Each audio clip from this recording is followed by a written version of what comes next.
তিন নম্বর দার্শনিক বলছে, যারা দাওয়াতের কাজ করে না, দিনকে লোকের কাছে পৌঁছায় না, দিনকে লোকের কাছে পৌঁছায় না, তারা কান করে শুনে লাও, কঠিন কিয়ামতের দিনে যখন বিচার চলবে, এটা মুশরিকের দল, এটা কাফেরের দল, এটা ফাসেকের দল, এটা জালেমের দল, এটা কিনা দল, নানা রকম দল আছে। এর ভিতরে একটা দল আছে যারা আমানতের খিয়ানতি করেছে, মানুষের মাল মেরে খেয়ে নিয়েছে, চুরি করেছে, আমানতের খিয়ানতি করেছে, আমানত ঠিক মতো পৌঁছাতে পারেনি। যারা দাওয়াতের কাজ করে না, মানুষের কাছে তবলিগ পৌঁছায় না, তাদেরকে আমানতের খিয়ানতকারীর দলে কিয়ামতের মাঠে তোলা হবে।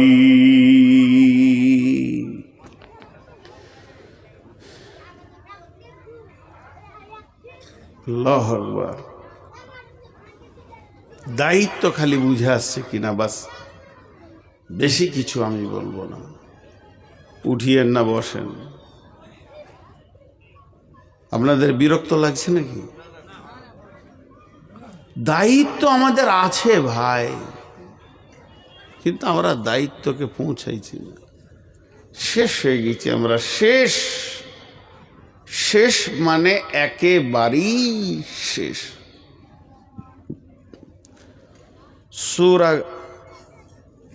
গাসিয়াতে আছে, আমিলাতুন নাসিবা তাসলা নারান হামিয়া।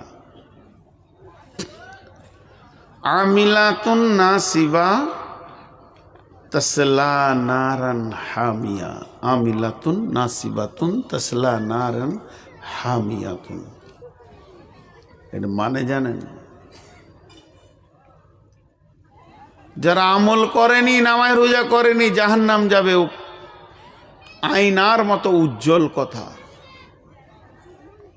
নামাজ পড়েনি, রোজা রাখেনি, হজ করেনি, জাকাত দেয়নি, চুরি বাটপাড়ি জুয়ারি বেঈমানি করে হচ্ছে, ওরা জাহান্নাম যাবে। আয়নার মতো পরিষ্কার কথা, আয়নার মতো পরিষ্কার কথা, এর ভিতরে কোনো ভেজাল নাই। কিন্তু গাদা গাদা গাদা গাদা আমল করে জাহান্নাম যাবে, এটা আবার অনেক ভেজাল কথা। আমিলাতুন এর অর্থ হচ্ছে গাদা গাদা গাদা গাদা গাদা গাদা আমল, আমলের ঢেরি। নাসিবাতুন থকে গেছে, আমল করতে করতে করতে করতে করতে করতে থকে গেছে। দেখবেন আজকে জালসার দিনে কিছু লোক আছে দৌড়ছে খালি, তখনই এখানে তখনই রান্না, এই ডাকছে, বক্তা ডাকছে, ইমামসে ডাকছে, ও ডাকছে, এই ডাকছে, ওই ডাকছে, এদিকে যা, ওইদিকে আয়, ফলটা নিয়ে আয়, নাস্তাটা দে। ও এত সকাল থেকে দৌড়ছে, দৌড়তে দৌড়তে দৌড়তে দৌড়তে ঠিক এশার আজানের পর আমার পাশে যে লম্বা হয়ে হাত পা ছেড়ে বসলো। হ্যাঁ, এমন কেন করছো জি? বলে সকাল থেকে দৌড়ছি বলবি। এর নাম আমিলাতুন নাসিবা, থকে যাওয়া।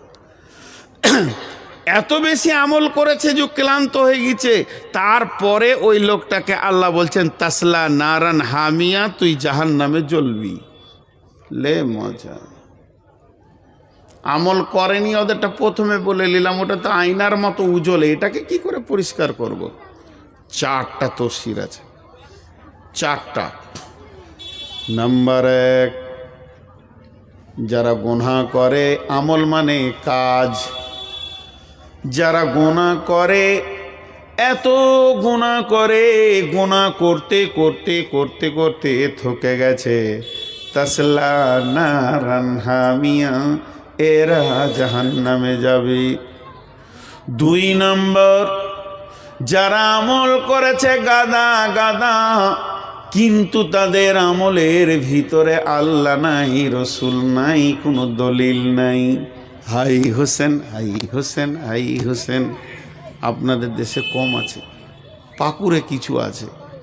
জি, আমি বোলপুর থেকে বাড়ি যাচ্ছি, তো দেখছি ওই পায়ে জুতো পরেনি, ওদের আবার নতুন নতুন নিয়ম, পীর সাহেবকে দেখা করে আসবে, মহরমের চাঁদ উঠে গেলে আর জুতো পরবে না, খালি পায়ে হাঁটছে, কালো কালো পোশাক পরেছে, বড় পতাকা নিয়েছে। হাই হোসেন, হাই হোসেন।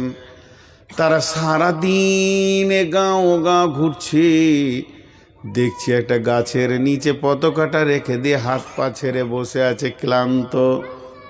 তাদেরকে যদি জিজ্ঞেস করি তোরা এত ক্লান্ত কেন, চোখের পানিতে বলবে ইমাম হোসেনের আমরা দরদ দেখাইছি। আমিলাতুন নাসিবা, তারা এত আমল করছে, আমলে থকে যেছে, কিন্তু তাদের আমলের পেছনে না আছে রসুলের দলিল, না আছে আল্লাহর দলিল। আবার অনেকে সাবে বারাতে আর সারা রাত নামাজ পড়ে, 600 রিকাত নামাজ পড়ো, 800 রিকাত নামাজ পড়ো। আজকে রাতের দিনে মুর্দাদের আত্মাগুলো বাড়িতে আসে, তাদেরকে মোমবাতি দাও, খাবার দাও, কত ক্লান্ত, কত প্রশান্ত হয়ে যায়। তারপরও লোকগুলি যাবে জাহান্নামে, তাসলা নারান হামিয়া। শুধু তাই নয়, এরপরে যদি বলি সমস্ত পৃথিবীর কথা বাদ দেন, আমরা যে কটা এখানে বসে আছি পাকা আইলা হাদিস, আমাদেরকে কেউ শিরক করাতে পারবে না, বিদাত করাতে পারবে না। রসুল যেমন করে বলেছেন অমনি করে আমরা জিন্দেগি চালাই, 5 ওয়াক্তে নামাজ পড়ি, এতটুকু নামাজে আমাদের মধ্যে ত্রুটি নেই, রোজাতে ত্রুটি নেই, সেই হাদিসের দলিলের ওপর আমরা চলি। আমল করতে করতে ক্লান্ত, তারপরও আল্লাহ বলছেন তাসলা নারান হামিয়া, কারণ তোমার আমলের ভিতরে নিয়তের গড়বড়ানি ছিল। মান সাল্লা ইউরাই ফাকাদা আশরাকা। এবার বলি 4 নম্বর, আমার নিয়ত সহি আছে, আমার নিয়ত একদম রসুলের নিয়তের মতো নিয়ত, আমার চলা ফিরা উঠা বসা সমস্ত আমলগুলি এতটুকু ত্রুটি নেই, না কোরআন থেকে না হাদিস থেকে, এখলাসের সঙ্গে আল্লাহকে রাজি করার উদ্দেশ্যে সমস্ত আমল করছি। এরপরও নবীজি আল্লাহ বলছেন তাসলা নারান হামিয়া, তুইও জাহান্নামে চলে যাবি। কেন? তুমি নিজে আমল করেছ, আর একজনকে তুমি বলনি। তুমি নিজে আমল করেছো সারা জীবন, পুরো 12টাই ছাড়বো ইনশাআল্লাহ। আমার নিজের 12টা তো বেজেই আছে আগে থেকে, আর ওয়াক্তেরও 12টা বাজিয়ে দেবো। জি, তুমি নিজের আমল করেছো, আর একজনকে বলনি। বিশ্বনবী বলেন, জি কি বলছেন উনি? বিশ্বনবী বলেন, শুনে নাও বন্ধু, ও বিশ্ববাসী রে, তুমি যদি দিনের কথা মানুষের কাছে না পৌঁছাতে পারো, কিয়ামতের ময়দানে তোমাকে একটা আসামি হিসাবে গ্রহণ করা হবে। লা রহমানিয়া ফিল ইসলাম, ইসলামের ভিতরে বৈরাগ্য নাই। এক বৈরাগ্য কাকে বলে? একাএকি জাহান্নাম থেকে বাঁচার জন্যে জান্নাতের লোভে একাএকি নিজেকে আমল করা, বাড়িঘর ত্যাগ করে দেয়া, ছেলেকে দেখব না, মেয়েকে দেখব না, আর খোঁজ খবর নিব না, মসজিদে আর যাব না, মসজিদের কোণে বসে যাব কিংবা জঙ্গলে চলে যাব, ঘর সংসার আর করব না, শুধু বলবো আল্লাহ আল্লাহ আল্লাহ আল্লাহ আল্লাহ আল্লাহ, নামাজ পড়বো, রোজা রাখবো, হারাম খাবো না, একদম সলিড দিনের ওপরে নিজেকে চালাবো।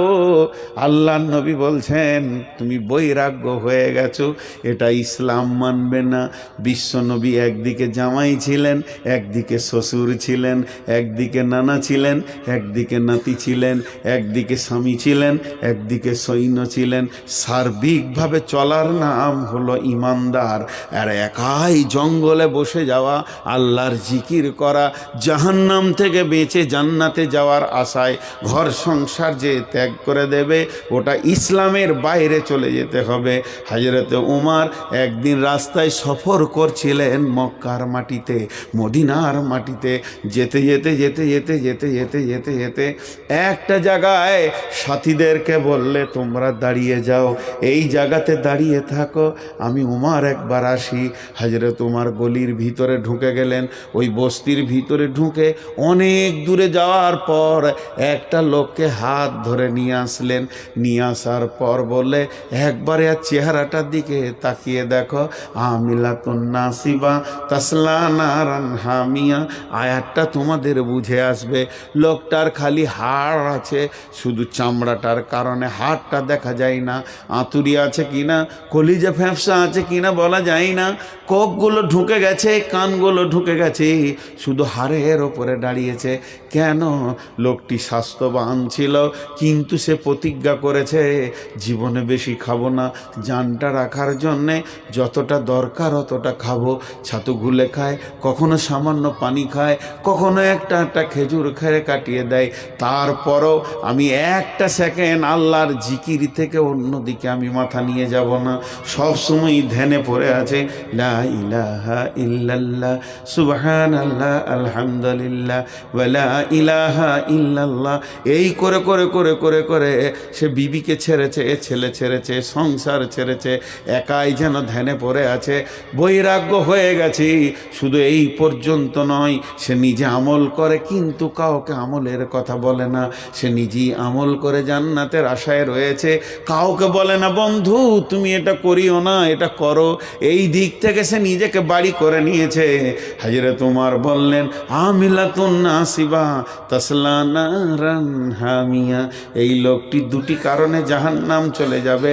এক নম্বর হলো, এই লোকটি ছিল ঈসা আলাইহিস সালামের উম্মত। হযরত ঈসাকে নবী বলে মেনে নিয়েছিল, কিন্তু বিশ্ব নবী ওর হায়াতেই চলে এসেছে। এখন তাকে ত্যাগ করে যদি বিশ্ব নবীর কাছে কালেমা শাহাদাতের সাক্ষী দেয়নি, ই এখনো নাসারা হয়ে আছে, এখনো পর্যন্ত খ্রিস্টান হয়ে আছে, বিশ্ব নবীর কাছে কালেমা পড়ছে না। নাম্বার ওয়ান, এটা বড় কারণ। আর যদি এটা পড়ে নাই, ও নিজেকে বৈরাগ্যর জগতে নিয়ে চলে গেছে, ঘর সংসার ত্যাগ করেছে। অতএব কোরআন বলছেন, আমিলাতুন নাসিবা তাসলা নারান হামিয়া। তুমি যে আমলটা করি জান্নাতে চলে যাবে, এটা কোনোদিন হবে না যে আমলটা করার তোমাকে আমি আল্লাহ তৌফিক দিয়েছি। তুমি যে তৌফিক পেয়েছো, এটা আমার তরফ থেকে পেয়েছো।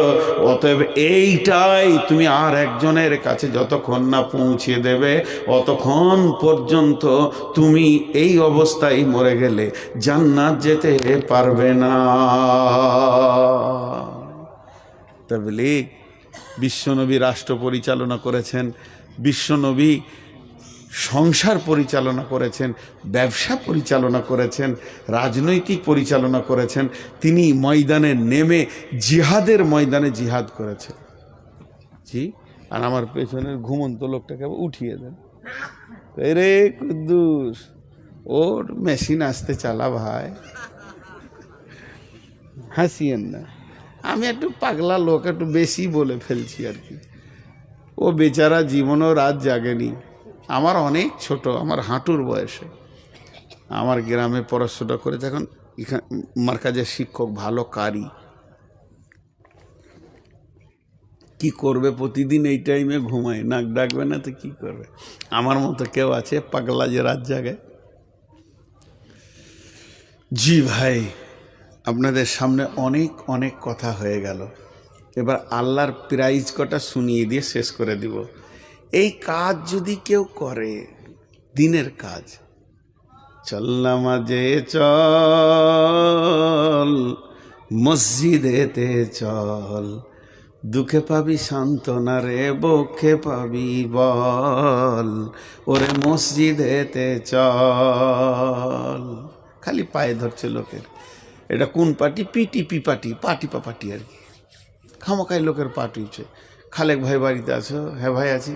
যেই বেরিয়ে এলাম, পাটা জড়িয়ে ধরে, ভাই চল নামাজে চল, মসজিদেতে চল, দুঃখে পাবি সান্ত্বনা তুই, বক্ষে পাবি বল, ওরে মসজিদেতে চল। মসজিদে যখন চলে গেল, তখন যে নিয়ে গেছে ওর কাজ হবে। আল্লাহ, আমি তোমার গোলামকে এনে দিয়েছি, এবার তুমি খালি বেঁধে লাও, কাজটা তোমার। ইন্নাকা লা তাহদি মান আহবাবতা ওয়ালাকিন্নাল্লাহ ইয়াহদি মান ইয়াশা। যে মসজিদে চলে যাবে, একটা বেনামাজি মসজিদে চলে যাবে, তার থেকে যার কথাই যাবে ওর বিপদ আরও বেশি। ওই যদি একবার মনে মনে করে লাই আমি ছিলাম বলি তো নামাজি হলে তো নিজেই ফুটে গেল, নিজেই ফুটে গেল, দুম করে ফুটে গেল, জিন্দেগির সমস্ত আমল চলে গেল। ওকে বলতে হবে মাবুদ তোমার গোলাম গোলামি করেছে, বাকি কাজটা তোমার, আমি তো খালি গোলামি করতে জানি, আর তো কিছু জানি। আপনাদের বিরক্ত লাগছে নাকি? লাগে না। তো ওকে নিজে মসজিদে ভরে দিল। আল্লাহ আকবার। এবার আল্লাহকে বলতে হবে আল্লাহ তুমি বেঁধে নাও, তোমার গোলামকে তুমি আপন করে নাও, হেদায়েতের মালিক তো আমি নই মাবুদ, তুমি আমাকে ভালোবেসে হেদায়েত দিয়েছো তাই আমি পেয়েছি, নাহলে আমি পেতাম। এই বললে আল্লাহর কাছে কানতে হবে। আল্লাহ কি বলছেন? আ'যামু দারাজাতান ইনদাল্লাহ ওয়া উলাইকা হুমুল ফাইজুন ইবাশশিরুহুম রাব্বুহুম বিরাহমাতিন মিনহু ওয়া রিজওয়ানিন ওয়া জান্নাতিন লাহুম ফিহা নাঈমুম মুকিম। পাঁচখানা আল্লাহ উপকার, যদি কেউ ঠিক মতো তবলিগ করে তা আল্লাহ পাঁচখানা প্রাইজ দেবেন। প্রথম নম্বরে দেবেন আল্লাহর কাছে তার সম্মান বেড়ে যাবে। কার কাছে সম্মান বাড়বে? আল্লাহর কাছে। কীরকম সম্মান বাড়বে জি? হ্যাঁ, আমরা তো ভারতবর্ষের মানুষ, বাংলাদেশে না হলে এগুলো বলি না, কিন্তু ইন্ডিয়ায় বলবো। এই দেশে আমার ব্যালট আছে, আছে না নেই? আমার একটা ব্যালট আছে না নেই? তা আমি যে কোনো পার্টিকে ভালোবাসতে পারি, পারি কি পারি না? তো এখন কেউ যদি সিপিএমের মেহনত করে এলাকায় সিপিএমের এমপি আনে, কেউ যদি তৃণমূলের এমপি আনে, কেউ যদি কংগ্রেসের এমপি আনে, তা সেই তার কাছে তার সম্মান বাড়বে কি বাড়বে না? যার এখানকার এমপি কি তৃণমূল, তো তৃণমূলের এমপি যখনই এসে গেছে তখন মমতা বলছে তুই আমার লোক, চলে আয়, তোর থাকার জায়গা, প্লেন ফ্রি, ট্রেন ফ্রি, ছেলে মেয়ে নিয়ে থাকবি খাবি, প্রাইভেট টিউশনি ফ্রি, গাড়ি ফ্রি, ড্রাইভার ফ্রি। কেন গো? শুধু পার্টিটাকে জমিয়ে দিয়েছে তাই। আল্লাহ বলছেন একবার ভেবে দেখ, সামান্য দুনিয়ার বাদশা যদি তোকে এত সম্মান দিতে পারে, তাহলে যখন তুই আমার দিনের কাজ করবি রে, আমি রব তোর জন্যে পুলসেরাত ফ্রি করে তোর 7 গোষ্ঠীকে জান্নাতে পৌঁছে দিব। আমি তোকে কত ইজ্জত দিব, আমার কাছে ইজ্জত বাড়বে। আ'যামু দারাজাতান ইনদাল্লাহি, আল্লাহর কাছে সম্মান বেড়ে যাওয়া মানে আমার একটা লোকের কাছে সম্মান আছে, সে মিশনের মালিক, তার কাছে আমার যথেষ্ট সম্মান। ওই মিশনে ভর্তি নেই 20,000 টাকা। আপনি বলছেন মোল সাহেব বলে দেন, আব্দুল সালাম এর ভর্তি ফিটা নিল না, কারণ আমার সঙ্গে তার সম্মান আছে, আমি তাকে দেখি, সে আমাকে দেখে। আমার রব কঠিন কিয়ামতের মাঠে ওই যারা দিনের দায়ী হবে, মানুষের দরজায় দরজায় ঘুরে মসজিদে এনে হাজির করে দেবে, তাদেরকে এই সম্মানটা আল্লাহ দান করবে। এক যুগে এখন ফেসবুক হয়ে গিয়েছে, আমরা তখন অনেক ছোট ছিলাম, আমি মনে হয় যেন ক্লাস 4-এ পড়ি কি 5-এ, কত ছোট ছেলে বলছে কলকাতা ট্রেন ফ্রি। বুঝতে পেরেছেন? ট্রেন ফ্রি আবার কলকাতারে 3 বন্ধুতে যুক্তি করেছি কলকাতা যাব। ট্রেন ফ্রিতে কলকাতা গেলে মনে হয় কলকাতার রংটা চেঞ্জ হয়ে যাবে। তখন ছোটোতে বুঝতাম না, চলে গেছিলাম, আবার চলে এসেছিলাম। তো এখন কলকাতা ফ্রি করে দিয়েছে, যত পশ্চিমবঙ্গের ট্রেন আছে সব ফ্রি, কলকাতা তৃণমূলে মিটিং। এক খ্যাপা চলে গেছে ধুলিয়ান রতনপুরে, আর হুঁশি কম। আসার সময়ও 26 নম্বর প্ল্যাটফর্মে ট্রেনে চেপেছে সোজা বোম্বাই। ও কত নম্বরে যে 16 নম্বরের পর আর চাপা যাবে না, ওই ধারটা যে বোম্বাই রুট ওর জানা নাই, চেপে নিয়েছে। 3 দিন পর কেরলে ঘুরে বেড়াচ্ছে আর খালি কাঁদছে আর চোখের পানি ফেলছে, ভাষাও বুঝতে পারে না। এখন এদিকে বুড়া মা, বুড়ি বাপ, মা বাপ এদের বয়স 70-80, কিছু করার ক্ষমতা নাই, লাঠি নিয়ে ঘুরে। 4টা বেটা 2টো বেটি, ছোটটাই হারিয়েছে, জামিরুল হারিয়ে গেছে, এনামুল আর পেয়েছে। তো বাকি 3টে বেটা ব্যবসা বাণিজ্য করছে, ঘরেই আছে। তা মা আর বাপ বিনবিন করে কাঁদছে। তখন বলছে আব্দুল সালাম, বলে কি মা? এনামুলের খবরটা লিলি। বকি না গে, এনামুল তোর গে খালি বক, আর গাছ খেয়ে দেয়, চুপ করতো। 1 কেজি আপেল দিয়েছি, খা বুড়া বুড়িতে। হাজি আপেলটা ফেলারও লয়, তা বলে কি চোখের পানিটা যাবে? একবার বলেন যাবে? 2 নম্বর বেটাটা দোকান থেকে আসছে, তখন বলছে খবিরুল এনামুলের খবর পেলি? আজকে 27 দিন হলো রে বাপ। বকিস না গে, একই কথা, এই খা ওই খা। বেটিরা চলে এসছে শাড়ি কাপড় নিয়ে মাকে দুঃখের সময় দেখতে। এরা দুজনে কি আলাদা জালসা করছে নাকি? আপনারা দুজনে আলাদা করছেন জালসা? চোখের সামনে এরকম করলে বাবজি কেমন লাগবে মনটা বলেন তো? আপনারাই বলেন, আপনাকে যদি এই জায়গাটা দিয়ে আর আমরা দুজন যদি এরকম করি তো কেমন লাগবে আপনার দিলটা বলেন? এটা কত নম্বর পাগলা হলে হয় জি? চোখের সামনে, পেছনে বলে তাও ভালো, যে বক্তাটা ভালো লয়, ওটা বলছে বলছে এবার চোখের সামনেই বলছে, কত সহ্য করবো বা? তো কোনো মতেই চোখের পানি মা বাপের বন্ধ হচ্ছে না। কথা বল, মা বাপের চোখের পানি বন্ধ হবে? কেরলে ও কানতে কানতে একটা চায়ের দোকানে ঘুর ঘুর করছে, আর পয়সা নাই, যদি কেউ দেয় তা খাবে। দেখ মুরব্বি গিয়ে বলছে কোথা বাড়ি রে তোর রে? ওরে সুবহান আল্লাহ, 2 মাস পর বাংলা শুনেছে ও, কলিজাটা ঠান্ডা হয়ে গেছে। বলে আমার বাড়ি ধুলিয়ান রতনপুর। বলছে আমারও বাড়ি রে, তুই আমাকে চিনিস না? তুই খলিল হাজির বেটা লস? বলে হ্যাঁ। এই সারা কী করেছিলে রে? জানটা আরও বড় হয়েছে। তুই জানিস না রতনপুর স্টেশনের পাশে আমার বাড়ি? গরিব মানুষের বাপ, এই ট্রেনে ভিক্ষা করতে করতে এত দূরে এসেছি। আমার সার্ভিস কম লয়, আমার চাকরির রাস্তা বহুত দূর, আবার ভিক্ষা করতে করতে যাব। গভর্নমেন্ট সার্ভিস লয়, নন গভর্নমেন্ট সার্ভিস। মাশাআল্লাহ টাকা পয়সা ভালোই হয়।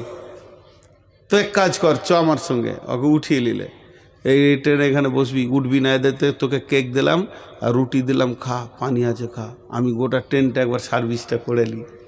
শুরু করলে ভিক্ষা করতে। এই করতে করতে করতে করতে ওকে ধুলিয়ান স্টেশনে নামিয়ে নিয়ে চলে এসছে। বলেন মা বাপের দিলটা কেমন হবে? কথা বলে না? ছেলেটাকে ছেড়ে দিয়ে ওই ভিকরেটেকে গালে জড়িয়ে ধরিয়ে ধরবে গলায়, আর গালে গাল দিয়ে কানে কান দিয়ে ওই মুরব্বী হাজি সাহেব বলবে ভাই আমার, তুমি কোন যুগের আমার মায়ের পেটের ভাই ছিলে, যে উপকারটা করেছো আমি জীবনেও ভুলব না। বন্ধুরে আমার, পথ ভোলাকে পথ দেখালে বাড়ির মালিক যতটা খুশি হয়, আপনি বেনামাজিকে ধরে যখন মসজিদের দরজায় ভরে দেবেন, আমার রব অতটাই খুশি হবে। বলবে গোলাম রে, আমার একটা পথ ভোলা গোলামকে তুমি এখানে এনে দিয়েছো। আজ আমার দ্বারা জাতান ইনদাল্লাহ, তুমি আমি তুমি একটা সম্পর্ক গড়ে গেল। ও উলাইকা হুমুল ফাইজুন। এটা তফসির করতে গেলে অনেক লম্বা লাগবে, শর্টে একটা কথা বলে দিই। সবুজ সিগন্যাল দেখেছেন? লাল সিগন্যাল দেখেছেন? লাল যদি থাকে গাড়ি যাবে, কথা বলে না যাবে, আর যদি সবুজ থাকে যাবে। কিন্তু লাল থাকলেও একটা গাড়ি যাবে, অ্যাম্বুলেন্স। লাল থাকলেও অ্যাম্বুলেন্স যাবে। আল্লাহ বলছে শুনেলে, হাসরের মাঠ, এই দুনিয়া থেকে জান্নাতের গেট পর্যন্ত যেতে গেলে কতগুলো লাল সিগন্যাল হবে।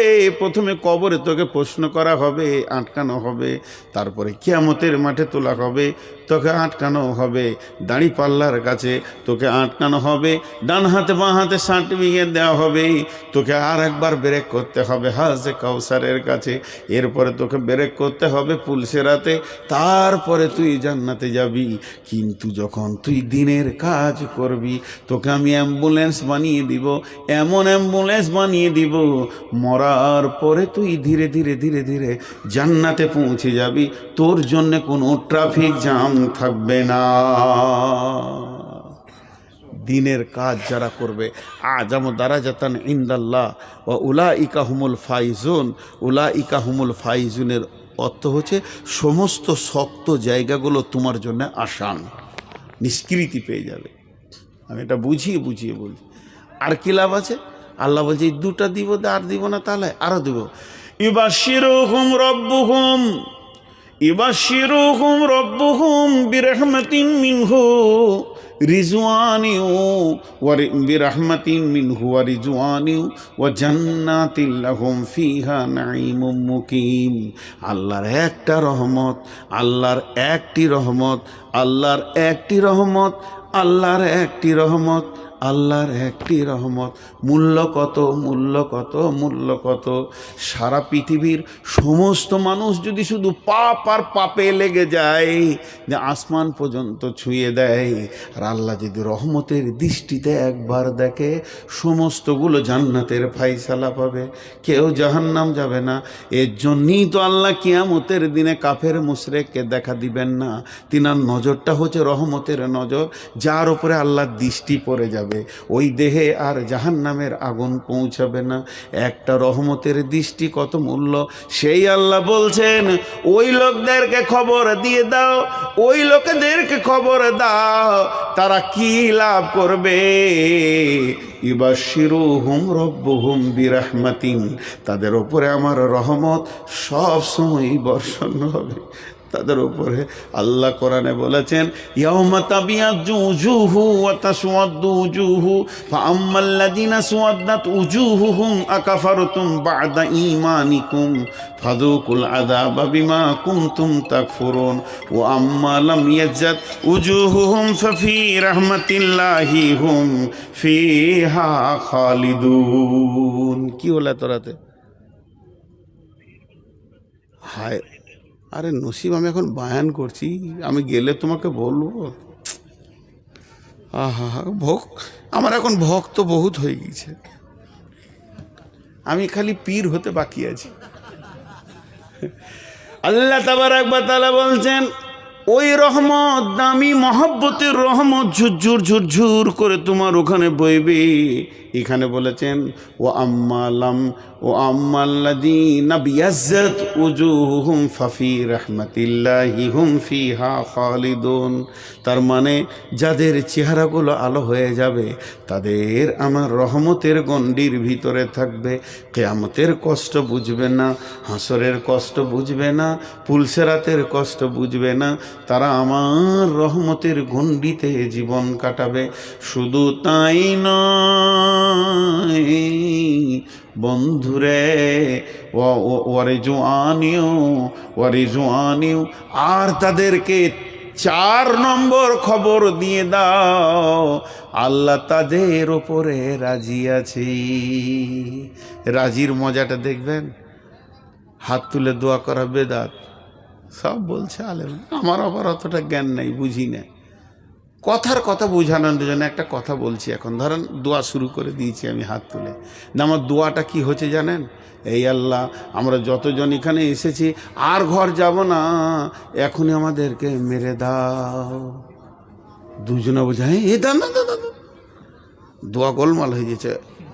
হ্যাঁ এই বসো, বসেন, শেষ দিক আর জানটা জ্বালাইন না, আর যাবেন তো চলে যান, এমনি তো সুগারের রুগী, যান যান। আহা, ছেলে পেলে খুঁজছে, অনেক রাত পর্যন্ত পাইনি, কাঁদছে, ছোটো ছেলেটা ঘুমায় না করলে না গেলে, কত ভেজাল আছে। এবার শুনেন, আমার দিকে তাকান। এখন দোয়া করছি আল্লাহ আমাদের সবাইকে মেরে দাও, একজনা ঘর যাব না। মনে মনে ভাবছি জালসায় কেন এলাম রে, আল্লাহ কোন ভেজালে মুলবি উঠেছে রে, এক্ষুনি মরতে চাইছি। কিন্তু কেউ মরতে চাইবে না। কেন বলেন তো? মরতে চাইছি না তার একটাই কারণ, ঘটবেটা কি মরার পরে আমরা জানি, ঘটবে কি আমরা জানি।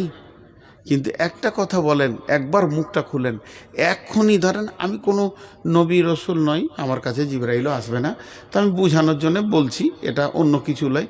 ধরেন জিবরাইল এসে বলে গেল আজকে মাহফিলে যতজন আছে আল্লাহ এই টাইমে সবারই উপরে রাজি আছে, সবারই উপরে রাজি আছে, কার উপর না রাজি নেই, যত পাপ করেছে আল্লাহ সব ভুলে গিয়ে রাজি আছে। আচ্ছা বলেন, মরতে মন যাবে কি যাবে না? এখন মনে হবে এই টাইমে পেরিয়ে যায়, কারণ আল্লাহ রাজি থাকলে আর কোনো টেনশন নেই। তাহলে আল্লাহ রাজিটা কত মূল্য। তা আল্লাহ বলছেন ওয়ারিজওয়ানিউ ওয়ারিজওয়ানিহু, ওদেরকে সুসংবাদ দিয়ে দাও আমি তাদেরকে শুধু রহমতে ঘাইরে রাখবো না, আমি তাদের ওপরে রাজি থাকব। আর কি দিব? জান্নাতিল লাহুম ফিহা নাঈমুম মুকিম, এমন একটা জান্নাত দিব যে জান্নাতে এক্সপার বলে কিছুই থাকবে না।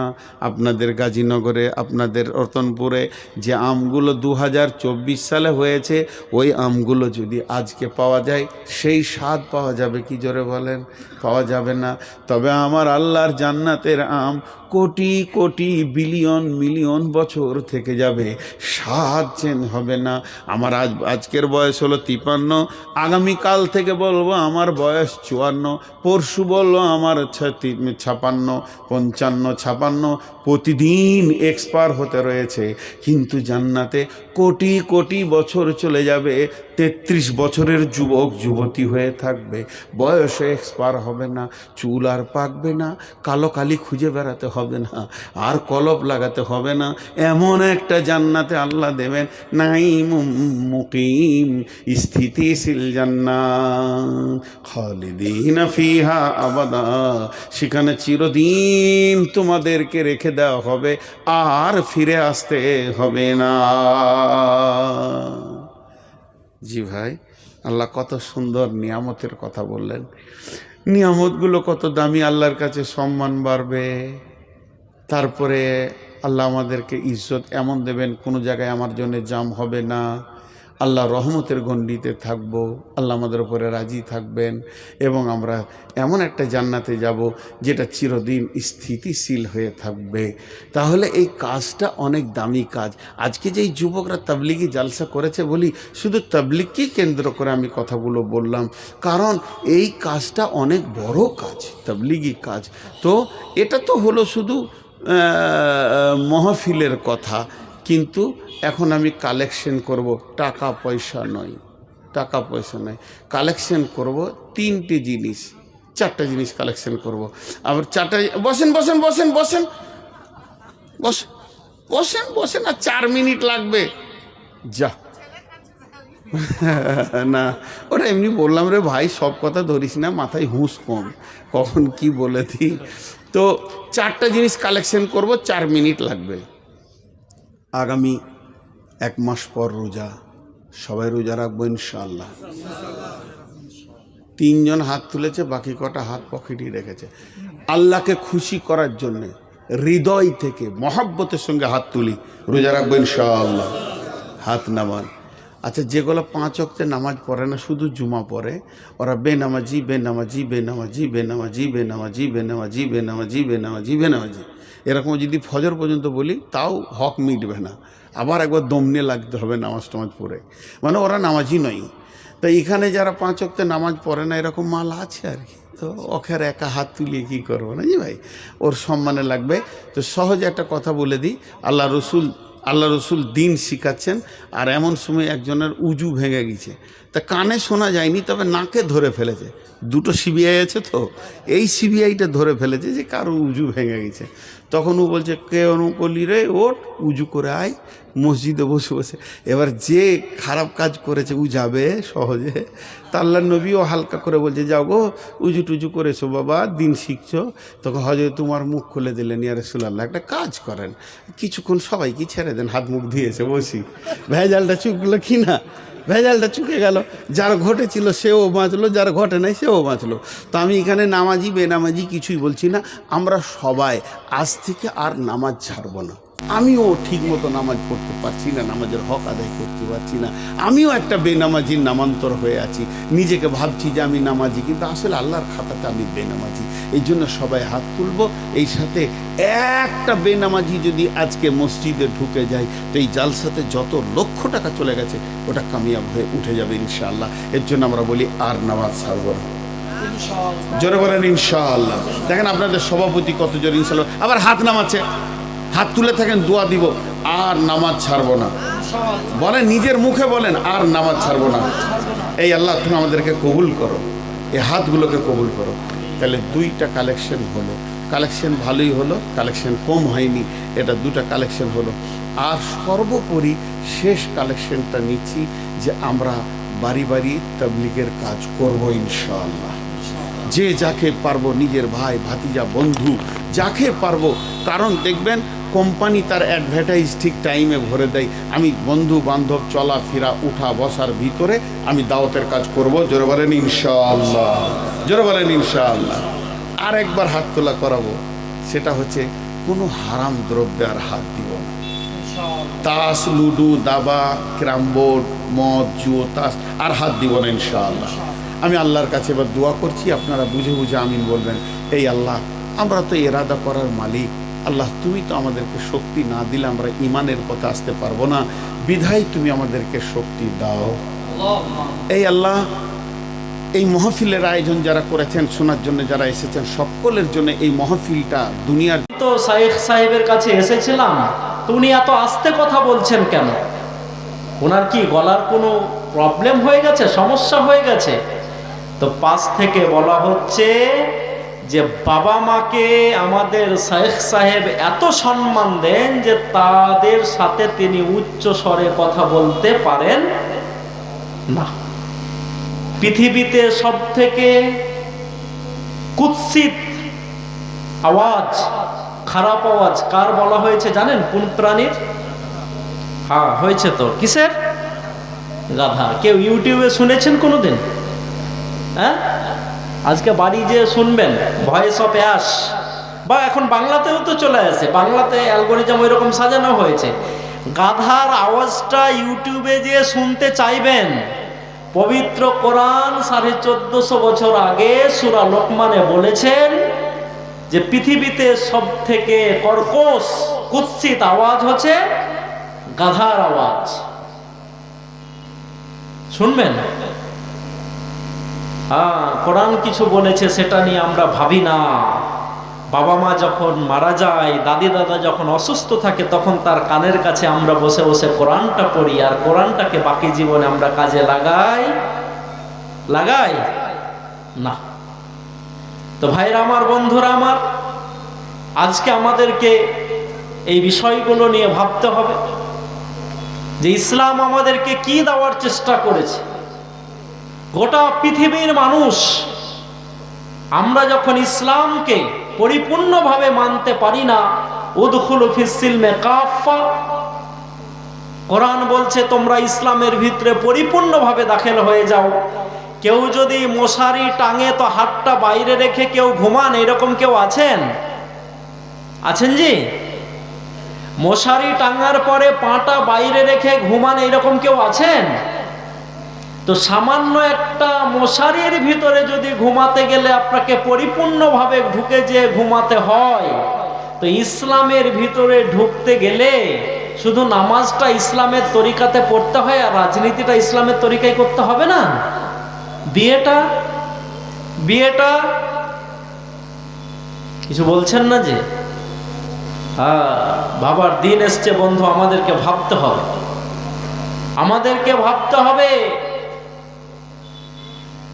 যে ইসলামকে ফলো করে আমরা মসজিদে নামাজ পড়ি, তখন তো আলহামদুলিল্লাহ ইমাম সাহেব যদি রুকুতে না যান, কেউ আমরা রুকুতে যেতে পারি নাই। আর যদি চলে যান তাহলে কি পানিশমেন্ট আছে, কি শাস্তি আছে? চেহারার পরিবর্তন করে দেওয়া হবে, তাই তো? হ্যাঁ, আমি কিসের মতো চেহারা করে দেওয়া হবে শুনছেন তো? সভাপতি সাহেব বলছেন যে শুকুরের মতো চেহারা করে দেওয়া হবে। তো জোহরের নামাজ আপনি পড়ছেন, ইমামের আগে যদি রুকুতে না যেতে পারেন, ইমামের আগে যদি সিজদাতে না যেতে পারেন, এইটুকা যদি আপনার জন্য ছাড় না দেওয়া থাকে, তো বাস্তব জীবনে যখন আপনি চলবেন, তখন ইমামকে যে মানতে হবে এইটাই আমরা ভুলে গেছি। ভুলেছি না ভুলে নাই? ভুলে গেছি। তাই আজকে আমাদেরকে যে সমস্যাটার সম্মুখীন হতে হচ্ছে, এসআইআর এর নোটিশ আপনারা কেউ পেয়েছেন? আমাকে বাবু ভাই বলছিল যে দাদা, এত এসআইআর এর নোটিশ দিছে, কি করব, কি করা যেতে পারে? আমি বললাম, যত এসআইআর এর নোটিশ বেশি আসবে তত তো ভালো, দল ভারী হচ্ছে, অসুবিধা কোথায়? একজনকে এলে তো সমস্যা ছিল, কি বলছেন, ছিল না ছিল না? হ্যাঁ, বুঝতে শিখেন, পজিটিভ ভাবে সব চিন্তা ভাবনা করুন। একজনকে যদি গাজীনগরের হতো তাহলে তার দিকে কেউ খেয়াল করতো? এখন হাঁপাহাঁপি চলে এসছে, সবার ঘরে আগুন লেগেছে, কারো ঘুম হচ্ছে? হয় নাই। আলহামদুলিল্লাহ, হতে দেন, এত ঘাবড়ানোর কি আছে? নেতাজি সুভাষ চন্দ্র বসুর ফ্যামিলিতেও তো এসআইআর নোটিশ এসছে, শুনেছেন না শুনেন নাই? হ্যাঁ, আপনারাই তো ভালো সাক্ষী দিচ্ছেন। এবং নোবেল বিজয়ী অমর্ত্য সেন নাকি, হ্যাঁ, এসছে না আসে নাই? আর এআই দিয়ে কি একটা ভিডিও বানিয়ে আমাদের জ্ঞানেশ বাবুর সামনে রবি ঠাকুরকে বসিয়ে দিয়ে বলছেন, রবি ঠাকুরজি আপনি এসআইআর দেখান তো। এটা এআই, এটা কি এআই, আর্টিফিশিয়াল ইন্টেলিজেন্স। তো বলছেন আর কি, এটা দেখবেন খুব ভাইরাল হয়েছে। বলছে আপনার নাম কি? তো আমার নাম হচ্ছে রবীন্দ্রনাথ টেগর। ইংলিশে টেগর বলা হয়, বাংলাতে কি বলা হয়? আরে কথা বলুন না একটু। ঠাকুর আমার এত মন খারাপ, তাও আমি কথা বলছি, আর আপনারা বলবেন না? তো ঠাকুর আর টেগর তো এক নয়, তাহলে আপনি এসআইআরে ফেসে গেছেন। আর কি বলে, আপনারা ক ভাই বোন? ক ভাই বোন? হ্যাঁ, কটা বলছেন না যে? হ্যাঁ, কে বলেছে? হয়েছে সামনে থেকে। কজন? 13 জন। আপনারা কজন? আপনারা নিজেরা 8টা। নোটিশ আসবে, অসুবিধা নেই। তো কারোর যদি কোমরে দম না থাকে তো আমাদের দোষ নাকি? হ্যাঁ, কেউ যদি 40 বছরে বিয়ে করে, 5 বছর হানিমুন করে, তারপরে তার হালে আর জল ঠেকলো না, ওর দায়ভার কি আমরা নিয়ে রেখেছি? কিছু বলছেন না যে? হ্যাঁ, তাই বন্ধু আপনাদেরকে বলতে এসেছি, এত মন খারাপ করার কিছু নেই। নোটিশ এসছে, ইনশাল্লাহ আমরা যা যা চাইছে, কিন্তু যাদেরকে হিয়ারিংয়ে ডাকা হচ্ছে, হিয়ারিংয়ে উপস্থিত হবেন সমস্ত কাগজপত্র নিয়ে। হচ্ছেন না? হবেন। কিন্তু তারপরেও বলছি, আপনাদেরকে ঘাবড়ানোর এত কিছু নেই, কারণ আমি গত 2 দিন থেকে একটা ভিডিও খুব ভাইরাল হয়েছে, আপনারা দেখেছেন, যে উত্তরপ্রদেশের মাঘ মেলাতে একজন শঙ্করাচার্যকে ঢুকতে দেওয়া হয় নাই। দেখেছেন? দেখেন নাই কেউ? এই তো উনি দেখেছেন, যিনি ভিডিও করছেন। এবং তাকে পেটানো হয়েছে। সেই সাথে সাথে তার যারা অনুসারী, তাদেরকে ঘরের ভিতরে ঢুকিয়ে দিয়ে পুলিশ এত অত্যাচার করেছে যেটা ভাষা দিয়ে প্রকাশ করা যায় না। এবং যোগীজির পুলিশ তার কাছে জানতে চেয়েছেন, সমস্যা হচ্ছে তাহলে নিজেদের ভিতরে কথা বললে আমার ডিস্টার্ব হয়ে যাচ্ছে। যোগীজির পুলিশ তার কাছ থেকে জানতে চেয়েছেন যে তিনি আসল শঙ্করাচার্য কিনা। তার কি অপরাধ বলবো? তার অপরাধ হচ্ছে এই যে কেউ যদি মনে করে, কোট আনকোট বলছি আমি, এটা খুব ইম্পর্টেন্ট কথা আপনাদের জন্য, আমাদের মুসলিমদের জন্য এবং ভারতবাসীর জন্য। কারণ এই ভারতের দুর্দিনে শুধু মুসলমানরা সমস্যায় পড়ে নাই, ছোটরাও সমস্যায় পড়েছে। যারা জয় শ্রীরাম বলে মুসলমানদের ঘর বাড়িকে জ্বালিয়ে দিয়েছিল, যারা 2002 সালে 9 মাসের কোনো গর্ভবতী মুসলিম মহিলার পেটটাকে ফেলে দিয়ে তার জ্যান্ত বাচ্চাটাকে মাটিতে পড়ার সাথে সাথে ত্রিশূলে গেঁথে দিয়ে হাতে ঘুরিয়ে উল্লাস আহ্লাদ করেছিল, তাদেরকেও আমরা আজকে দেখছি 106 টাকা লিটার পেট্রোল কিনতে হচ্ছে না। আপনারা কি বলেন, হচ্ছে না? একটু কথা বলবেন না? আমি মাইক ছেড়ে পালিয়ে যাব, আমার বক্তা রেডি আছে। তাদেরকে এই সমস্যায় পড়তে হয়েছে এবং তাদেরকে আমাদেরকে বেশি করে আরো কাছে টেনে নিতে হবে। আমার সোহেল রানাকে পিটিয়ে মেরেছে, মেরে দিক। 65টা লোককে মব লিঞ্চিং করে 11 বছরের মাথাতে 1 ক্যামেরা যখন মারা হয়েছে, তখনও মুসলমানরা আলহামদুলিল্লাহ তাদেরকে ভাই বলে বুকে ভরে নিয়েছে, না ভরেন নাই? আচ্ছা, আমাদের আদি পিতার নাম কি? আদম। হিন্দু ভাইদের আদি বাবার নাম কি? কি বলেন আপনারা? ইসলাম কি বলেছে? ওয়াকুল্লুকুম মিন বানি আদম, you are the all sons of Adam. তোমরা হচ্ছে সবাই আদমের সন্তান। না কেউ নিজেকে ডারউইনের থিওরিতে বিশ্বাস করে ভাবছেন যে আগে আমাদের লেজ ছিল, আমরা বাদর থেকে এসেছি? এরকম কেউ ভাবছেন নাকি? ভাবছেন? আরে বরঞ্চ আমরা তো বলতে চাই যে আমাদের আদি বাড়ি হচ্ছে জান্নাত। আদমকে কোথায় তৈরি করা হয়েছিল? আচ্ছা, কে জান্নাত যেতে চান না? সবাই জান্নাত যেতে চান? আলহামদুলিল্লাহ, খুব ভালো কথা তো। হ্যাঁ, এটাও আমাদের জন্য সারপ্লাস যে আল্লাহ আমাদেরকে ভালোবাসেন বলে লা ইলাহা ইল্লাল্লাহ মুহাম্মাদুর রাসূলুল্লাহ বলার ঘরে পাঠিয়েছে। এটা বিশ্বাস করেন না? করেন নাই? করেন তো? তাহলে আমরা সবাই কোথায় যেতে চাই? জান্নাত যেতে চাই। এবং আদমকে কোথায় সৃষ্টি করা হয়েছে? জান্নাতে। আমার বক্তৃতা শুনিয়েন, অনেক জায়গাতে বলা হয়েছে, আমি বলেছি যে মানুষ পৃথিবীর প্রাণী না। পৃথিবীতে মানুষ বাদে যতগুলা প্রাণী আছে, কাউকে শীতের সময়তে গায়ের কাপড় গায়ে দিতে দেখেছেন? কাউকে বর্ষার সময়তে ছাতা ব্যবহার করতে দেখেছেন? কাউকে গরম লাগলে আগুন পোহাতে দেখেছেন? দেখেছেন? দেখেন নাই। তো মানুষই হচ্ছে একটা পৃথিবীতে আসা প্রাণী, যাকে ঠান্ডা লাগলে গায়ের কাপড় গায়ে দিতে হয়, বৃষ্টি হলে ছাতা ধরতে হয়, অতিরিক্ত আরো যদি ঠান্ডা লাগে তাহলে আগুন পোহাতে হয়। গরুরা পানিতে ভিজে অসুবিধা আছে? মানুষ যখন -50 ডিগ্রি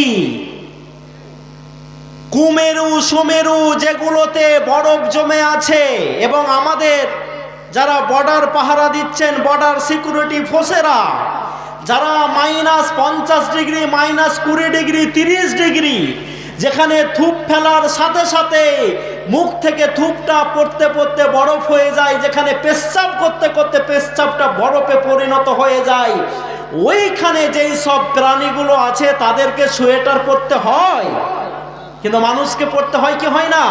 হয়। মানেটা হচ্ছে এই যে মানুষ কিছুদিন মেহমান স্বরূপ এই পৃথিবীতে এসছে, এই পৃথিবী থেকে এরা ফিরে কোথায় যাবে?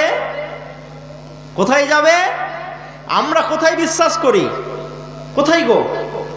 জান্নাতে। না কেউ বিশ্বাস রেখেছেন যে আমি জাহান্নামে যাব? যদি এই বিশ্বাস থাকে, অন্তত এই শীতের দিনে কেউ জালসা শুনতে আসবে না, এটা আমি মনে করি। আসবে? আমরা কাকে খুশি করতে এসেছি? আল্লাহকে খুশি করতে এসেছি। তো ভাইয়েরা আমার, আমি যে এই কথাটি বলছিলাম যে আমরা আমাদের বিশ্বাস অনুযায়ী, ইসলাম আমাদেরকে যেটা শিক্ষা দিয়েছে সেই বিশ্বাস অনুযায়ী অমুসলিম ভাইদেরকে কার সন্তান হিসাব মনে করি? কার? আদম আলাইহিস সালামের সন্তান। তো ওরা না বুঝে আমার সোহেল রানাকে পিটিয়ে মেরেছে, ওরা না বুঝে আমার আফরাজুলকে ওয়ান ক্যামেরা কুড়োল দিয়ে কপিয়ে কপিয়ে পেট্রোল জ্বালিয়ে তাকে পুড়িয়ে দিয়েছে। কিন্তু তারপরেও যখন তারা বিপদে পড়েছে, ইনশাল্লাহ আমরা তাদেরকে সাহায্য করেছি না করি নাই? করেছি না করি নাই? করেছি। অনেক এরকম নজির আমাদের কাছে আছে। আজকে এত বেশি নজির আপনাদেরকে দিতে যাব না, শুধু একবার বিবেকটাকে প্রশ্ন করব। তো ভাইরা আমার, বন্ধুরা আমার, উত্তরপ্রদেশের মাটিতে যদি আচার্যজিকে প্রবেশ করতে না দেওয়া হয়, কারণ তিনি একটা কথা বলেছেন, কথাটা হচ্ছে এই যে মোদিজিকে যারা হিন্দুর পার্টি মনে করবে তারা ভুল করছে। বুঝতে পারলেন কথাটা? কি বলেছেন উনি? কি বলেছেন? আবার বলছি, মনে রাখুন না। কারণ এই কথাগুলো যদি আমরা বলি, এই কথাগুলো যদি আমরা বলি, তাহলে আমাদের ভুল হয়ে যেতে পারে। কিন্তু আলহামদুলিল্লাহ আজকে তাদের মুখ থেকে এই কথাগুলো বেরিয়ে আসছে। কেন? কেন উনি বলেছেন এই কথাটা? বলেন, যিনি নিজেকে হিন্দু হিন্দু বলে হিন্দু বারে খাত্রে মে হে, এই কথা বলে বলে দিল্লির মসনদটা দখল করেছেন, তার আমলে 11 বছরে এখন গরুর মাংস বন্ধ হয় নাই। হয়েছে? হয়েছে? বরঞ্চ আপনাকে আমি বলে যাচ্ছি, গোটা পৃথিবীতে গরুর মাংস সাপ্লাই করাতে ভারতের স্থান ছিল দ্বিতীয়। কত বললাম? কত বললাম? দ্বিতীয়। তুমিও এসছো, আলহামদুলিল্লাহ, ভালো কথা। তুমি আমাকে মেসেজ করেছিলে, বাট আমি রিপ্লাই করতে তোমাকে পারিনি, সরি। তো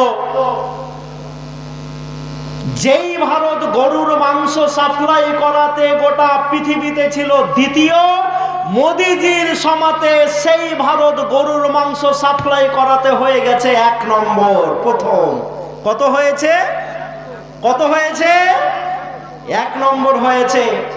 এবং একজন বড় রাজনৈতিক নেতাকে জিজ্ঞেস করা হচ্ছে, বড় রাজনৈতিক নেতাকে জিজ্ঞেস করা হচ্ছে যে সাহেব, আপনারা তো গরুকে মা মা বলে চিৎকার করেন, তো নাগাল্যান্ডে কেন, নর্থ ওয়েস্টে কেন আপনার মাকে জবাই করে খাওয়া হয়, এর উত্তর দিন। উনি তখন বলেছেন, ওইখানে যেই গরুগুলোকে জবাই করা হয় ওটা অরিজিনাল গরু নয়, ওটা হচ্ছে ডুপ্লিকেট গরু। বলেছে না বলে নাই? তো গরু যদি নিজের মা হিসাবে আস্ফালন করতে পারেন, তাহলে মোষটা কি অপরাধ করলো? তাকে তো দাদি বা নানি বলাই যেতে পারে। 5 কিলো দুধ দিলে তো মোষ আরো বেশি দুধ দেয়, এবং মোষের দুধে মনে হয় প্রোটিন বেশি। হ্যাঁ, মোষের দুধের দামও বেশি। তো বেশি না কম? বেশি। তাহলে এই সস্তা মাল দিয়ে যদি মা হয়ে যায়, তো যে এর থেকে ভালো মাল দিচ্ছে সে সম্পর্কে কেউ হবে না? তো উনি বলছেন যে ওটা অরিজিনাল গরু নয়, তাই খায়। তা আপনাকে আমি যেই কথাটা বলতে এসেছি মুসলমান, আপনাকে আমি যেই কথাটা বলতে এসেছি, আজকে বেশি বেশি করে বলতে এসেছি, আমরা যে কথা বলার জন্য অপরাধী সাব্যস্ত হতাম, শঙ্করাচার্য জি ওই কথাটা বলেছেন, তাই তাকে উত্তরপ্রদেশের মাঘ মেলা থেকে টেনে হিচড়ে পিটতে পিটতে নিয়ে যাওয়া হয়েছে। এবার উনারাই ঠিক করুন, এই কাগজটা দেন তো, এবার উনারাই ঠিক করুন যে কে আসল হিন্দু আর কে নকল হিন্দু, তারপরে আমরা কোনো কথা বলবো। এটা আমাদের আহ্বান উঠতে পারে না? পারে না? পারে। তাই ভাইরা আমার, বন্ধুরা আমার, আমাদেরকে মনে রাখতে হবে, আমাদেরকে স্মরণ করতে হবে, আমাদেরকে ওই সব ভাইদেরকে বুঝাতে হবে। একটা লোক যিনি 2002 সালে যেই লোকটাকে মারছিলেন গুজরাটে, সোশ্যাল মিডিয়াতে আছে, দেখবেন টিভিতেও এসছে, তিনি বাইট দিয়েছেন। সেই লোকটার খুশি মনের ছবি এবং যেই মুসলিমটাকে মারা হচ্ছে তার সেই ভারাক্রান্ত ছবি আমরা দেখেছি, ভুলে যাইনি। মাত্র তো 24 বছরের কথা। আজকে 24 বছর পর এসে যেই আমার ছোট জাতির ভাইটা জুতো সেলাই করতো, সে বলছে এত বড় দাঙ্গা করার পর 24 বছর পরে এসে আবার আমাকে জুতো সেলাই করে খেতে হচ্ছে। বলছে না? বলছে না? বলছে না? বলছে নাই? বলছে আমার পূর্ববর্তী বক্তা বলছিলেন ওই কথাটা।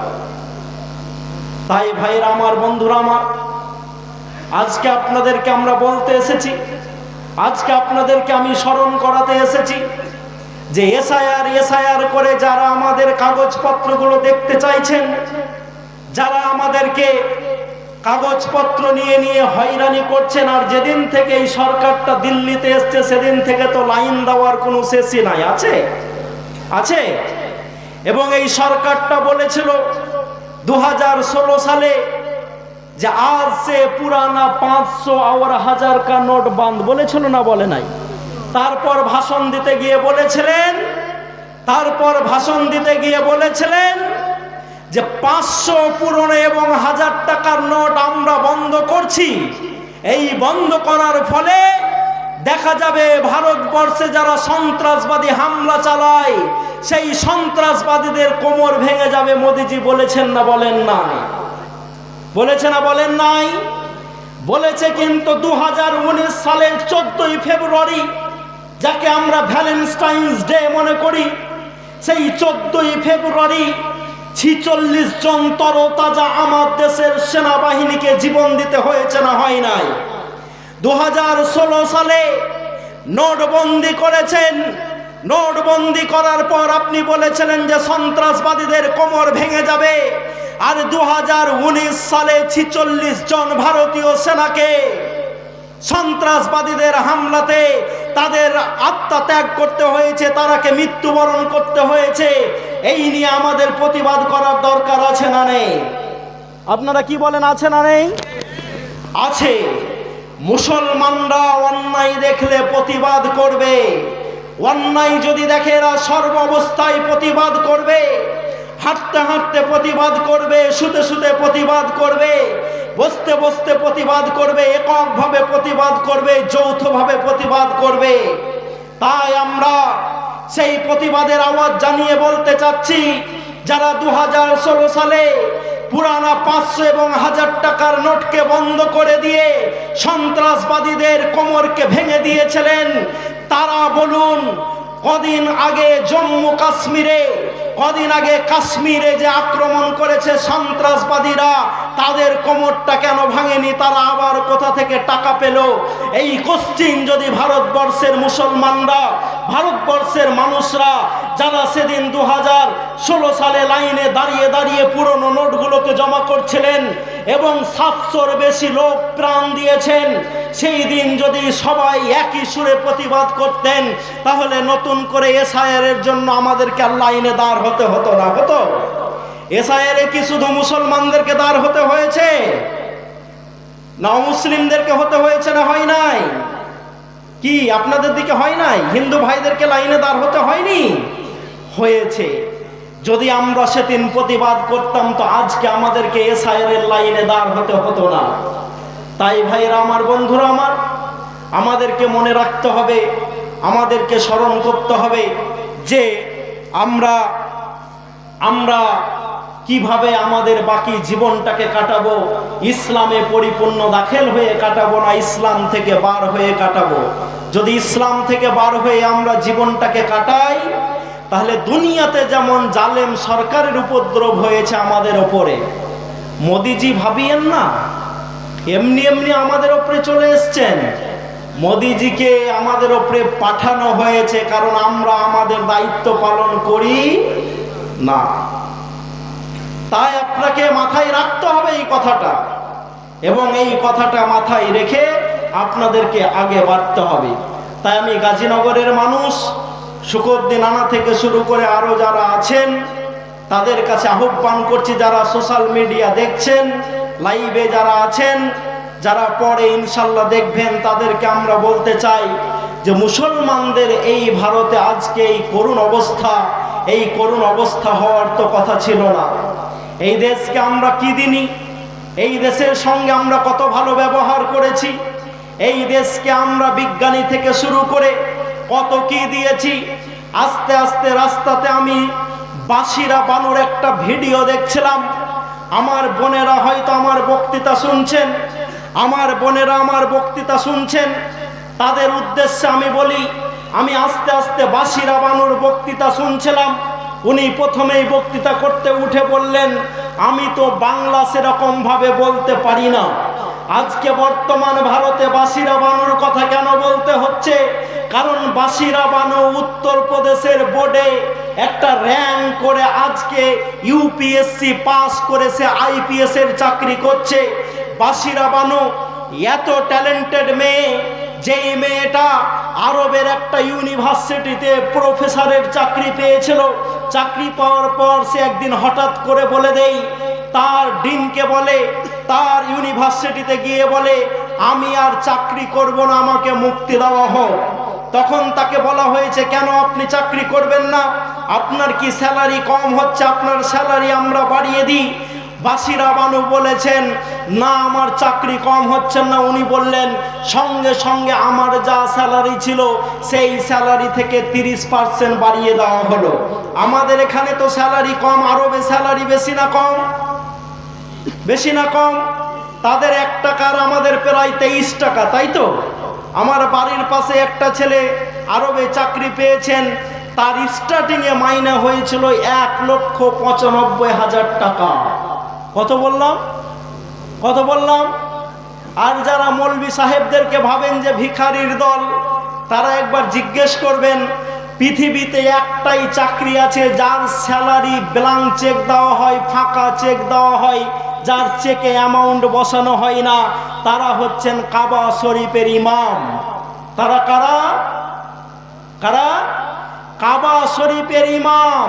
সুদাইস সাহেবকে খালি ফাঁকা চেক দেওয়া হয়, বলা হয় যে আপনার যত টাকা আপনি এই চেকে বসে নিন আর আপনি টাকা তুলে নিন। উনার যদি ইচ্ছা হয় তাহলে এক মাসে উনি 1000 কোটি টাকাও বসাতে পারেন। কত বললাম? কত বললাম? 1000 কোটি টাকাও বসাতে পারেন। আপনারা জানেন না আল্লাহ কত সম্মান দিয়েছেন এই পদকে, কিন্তু আমরা এই পদটাকে মেনে নিতে পারি না। এই পদটাকে আমরা সেরকম ভাবে গ্রহণ করতে পারি না, ভাবি যে ভিখারির দল। মুসলিমরা, ইমামরা ভিখারির দল ছিল না। ইংরেজরা 190 বছর এই ভারতকে পরাধীন রাখার কারণে মুসলিমদের মসজিদ আর মাদ্রাসাগুলো থেকে জমি জায়গা কেড়ে নিয়ে সব ভিখারি বানিয়ে দিয়েছে। বানিয়েছে না বানায় নাই? এবং তারা তাদের পরিকল্পনাটা এইরকম ভাবে সাজিয়েছিল যে মুসলিমদের ইমামদেরকে, মসজিদের ইমামদেরকে গরিব হিসাবে লোকের সমাজে উপস্থাপন করে দাও, তাহলে এমনি এমনি আর মুসলমানরা তার ছেলেকে আলেম করবে না। আজকে যার ছেলেটা পড়াশোনাতে খুব ভালো, তাকে কেউ আলেম করে? যেটা 3 বছর ধরে ধারাপাত শেষ করতে পারে না, আর ওই বর্ণ পরিচয় নাকি ঈশ্বরচন্দ্র বিদ্যাসাগর আমরা কি দিয়ে শিখি? বর্ণ পরিচয় দিয়ে শিখি।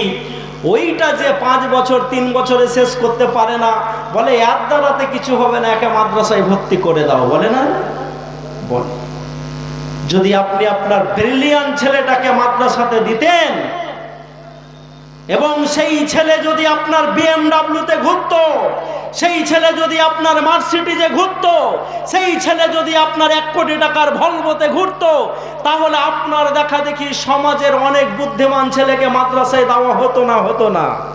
হতো। কিন্তু ইংরেজরা পরিকল্পনা করে 190 বছরে আমাদেরকে পিছিয়ে দিয়েছেন। তো বাসিরা বানু বলছেন, আমি যখন ওই ইউনিভার্সিটিকে বললাম আমি আর প্রফেসরগিরি করব না, আমি ভারতে যাব, আমাকে জিজ্ঞেস করা হয়েছে কেন আপনি ভারতে যাবেন, আপনার স্যালারি আমরা 30% বাড়িয়ে দিলাম।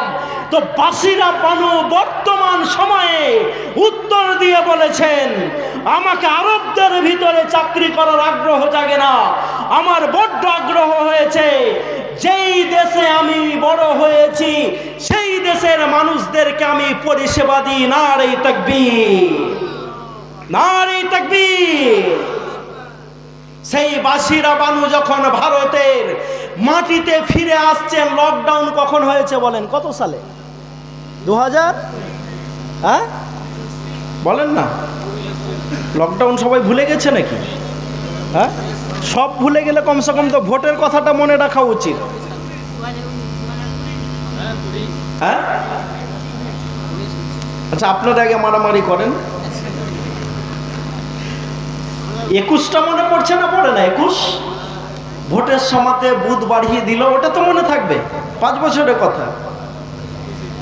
তো সাইরা বানুজি যখন SDM হিসাবে ভারতে নতুন করে চাকরি করছেন, উনি বলছেন আলহামদুলিল্লাহ সুম্মা আলহামদুলিল্লাহ, আমার 4টা মেজর অপারেশন হয়েছে এবং 2 পায়ে আমার হাড় ভেঙে গেছে। এই 6টা অপারেশন হওয়ার পরেও আমি যখন চান্স পেলাম UPSC পাস করে, আমি যখন IPS হওয়ার জন্য এগিয়ে গেলাম, তখন আমার 6টা অপারেশন নিয়ে যখন আমি এই বড় পদে এসছি, আর লকডাউনের সময়তে SDM হিসাবে যখন আমি দায়িত্ব পালন করেছি, সেই সময়তে আমার মহকুমাতে অক্সিজেনের অভাবে একটাও মানুষ উত্তরপ্রদেশে মরেন নাই। নারে তাকবীর। তার SDO অঞ্চলে, মানে তার যে মহকুমা, সেই মহকুমাতে অক্সিজেনের অভাবে একটাও লোক মরেন নাই। ডাক্তার কাফিল খানের নাম শুনেন নাই? অক্সিজেনের জন্য তাকে জেলে যেতে হলো, শেষে নিজের রাজ্য ছেড়ে তাকে কোথায় যেতে হয়েছে? রাজস্থান যেতে হয়েছে। তো আমি বর্তমান ভারতের কথা বলছি। আমার বাসিরা বানু যদি আল্লাহর নবী হযরত মুহাম্মদ রাসূলুল্লাহ সাল্লাল্লাহু আলাইহি সাল্লামের সেই দেশ যেই দেশকে আমরা বিশ্বনবী মোহাম্মদ রাসূলুল্লাহ সাল্লাল্লাহু আলাইহি ওয়াসাল্লামের দেশ হিসাবে মনে করি, সেই দেশে গিয়ে চাকরি না করেন শুধু ভারতের মানুষদেরকে পরিষেবা দিব বলে সেই দেশকে এত কিছু আমরা দিয়েছি।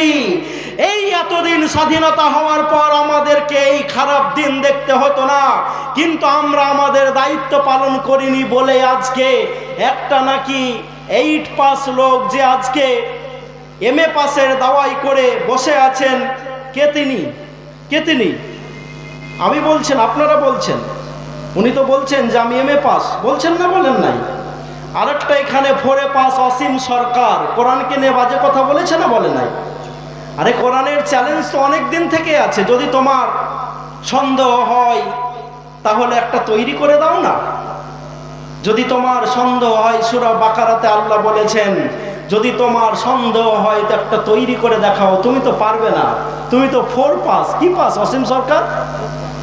হ্যাঁ, কি পাস জি? এ তো সবাই বলছে তো 4 পাস। তো যাক, এই কথা পরে হবে, আমাকে ক্ষমা করবেন, আমি আজকে খুব কষ্টে আছি। ছোট্ট অবস্থাতে আমার মায়েদের জন্য বলছি, আমার বাড়ি থেকে 500 মিটার দূর মাগরিবের সমাতে আমার মায়েদেরকে বলছি, আমার মায়েদেরকে স্মরণ করার জন্য আমি আমার বক্তৃতার শেষ প্রান্তে এসে যাচ্ছি। আমার বয়স যখন খুবই ছোট, আমার আজও মনে পড়ে প্রায় 7 বছর। 7 বছরের একটা ছেলে 500 মিটার দূর থেকে সোটা কিনে এনেছিলাম। আগে সাদা সাদা সোটা দোকানে বিক্রি হতো না, আমি সোডা কিনে এনেছি। সেই সোডাটা যখন আমার মায়ের হাতে দিয়েছি, মা যখন সোডার সেই ঠোঙাটাকে খুলছে, দেখছে মুখের দিকে একটা পিতলের বাটখারা। আগে দিত না, বাটখারা দিত না, মাল কম পেলে তো বাটখারা দেওয়া হতো। সেই লোকটা বাটখারা দিয়েছে, বাটখারাটা বার করতে ভুলে গেছে, এইরকম ভাবে ঠোঙাটাকে মুড়ে দিয়েছে। আমার মা যখন ঠোঙাটাকে খুললেন, খোলার পর ওই বাটখারাটাকে যখন দেখলেন, তখন আমাকে বলছেন হাবিবুল্লাহ। আমি বললাম হ্যাঁ মা বলো। বলে তুমি কোথা থেকে সোডা নিয়ে এসছো বলো। আমি বললাম মুন্সির দোকান থেকে সোডা নিয়ে এসছি। আমার মা বলল বেটা বাটখারা চলে এসছে, এই বাটখারাটা তোমাকে দিয়ে আসতে হবে। আমি বললাম মা এই বাটখারা দিতে তো আমি একাই যেতে পারবো না, কারণ মাগরিব তখন হয়ে গেছে, তখন তার এত লাইট ফাইট আর সাইকেল হ্যান্ডেলের ব্যবস্থা ছিল না। আপনাকে আমার 7 বছর আগেকার কথা বলছি, মানে প্রায় 30 বছর নাকি 30 বছর আগেকার কথা বলছি। আমার মা বলল বেটা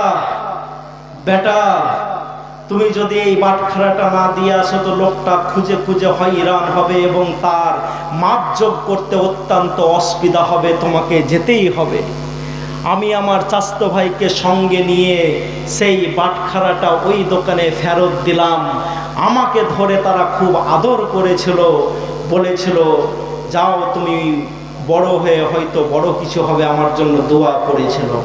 আজও আমার মনে পড়ে সেই মা যদি সেই দিন আমাকে শিক্ষাটা না দিতেন, সেই অবস্থাতে আমি বাটখারাটা ফিরিয়ে দিয়ে আসতাম না। যেই মা আমাকে হাতে ধরে বলেছিল বেটা যারা মাস্টার হয়, ডাক্তার হয়, প্রফেসর হয়, অনেক কিছুই হয় বেটা, কিন্তু তোমাকে আমি বড় আলেম করব। আমি আমার মাকে কথা দিয়ে আমি যখন মাধ্যমিকে 704 পেয়ে স্টার মার্ক লেটার মার্ক পেয়েছি, আমি যখন ডাক্তারি পড়ার অপশনকে অবহেলা করে ছুঁড়ে ফেলে দিয়ে অ্যারাবিক নিয়ে মাওলানা আজাদ পড়তে যাই, ক্যালকাটা ইউনিভার্সিটি পড়তে যাই, আমার মাকে বলেছিলাম মা তুমি মন খারাপ করবে না, আল্লাহ যদি আমাকে বাঁচিয়ে রাখে ইনশাল্লাহ বড় আমি আলেমই হয়ে তোমাকে দেখাবো, অ্যারাবিক নিয়ে আমি পড়াশোনা করে তোমাকে দেখাবো। অ্যারাবিক নিয়ে পড়াশোনা করে এসে কমপ্লিট করলাম। আপনাদের বাড়ির পাশের কলেজে অনেক দিন আমি চাকরি করেছি, এখন হয়তো সময় নেই। সবাই বলবেন যে চাকরি কি ছেড়ে দেয়, চাকরি কি লোক ছেড়ে দেয় নাকি?